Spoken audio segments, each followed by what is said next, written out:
ഇപ്പോൾ കണ്ടുവരുന്നൊരു പ്രവണത CPM-ന് ധാരാളം ആളുകൾ, CPM കേഡറുകളായിട്ടുള്ള ആളുകൾ, CPM-ൻ്റെ പഞ്ചായത്ത് പ്രസിഡന്റുമാരൊക്കെ ആയിട്ടുള്ള ആളുകൾ, ലോക്കൽ കമ്മിറ്റി സെക്രട്ടറിമാർ, ഏരിയ കമ്മിറ്റി സെക്രട്ടറിമാരൊക്കെ ആയിട്ടുള്ള ആളുകൾ, CPM-ൻ്റെയും DYFIയുടെയും നേതാക്കന്മാരായിട്ടുള്ള ആളുകൾ, ഇവരൊക്കെ വ്യാപകമായിട്ട് BJP-യിലേക്ക് ചേരുന്നുണ്ട് എന്നുള്ളൊരു വസ്തുതയാണ്.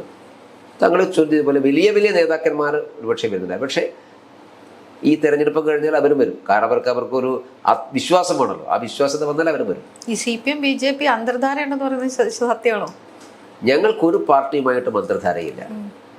BJPക്ക്, കാരണം BJP CPM രാഷ്ട്രീയത്തെ പ്രതിരോധിച്ചുകൊണ്ട് കേരളത്തിൽ വളർന്നു വന്നിട്ടുള്ളൊരു പാർട്ടിയാണ്. ഞങ്ങൾ ദേശീയ തലത്തിൽ കോൺഗ്രസിനെ എതിരിടുമ്പോഴും കേരളത്തിൽ BJP വന്നിട്ടുള്ളത് CPM-യുമായിട്ട് മുഖാമുഖം നിന്നുകൊണ്ടാണ്.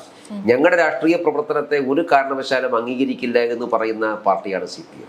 ഇപ്പോൾ നോക്കൂ, ഇന്നലെ ഒരു വിഷയത്തിൻ്റെ പേരിൽ പയ്യന്നൂരിൽ ഒരു പ്രകടനം നടത്തിയ ഞങ്ങളുടെ പ്രവർത്തകന്മാരെ റോട്ടിലിട്ടടിച്ച പാർട്ടിയാണ് CPM.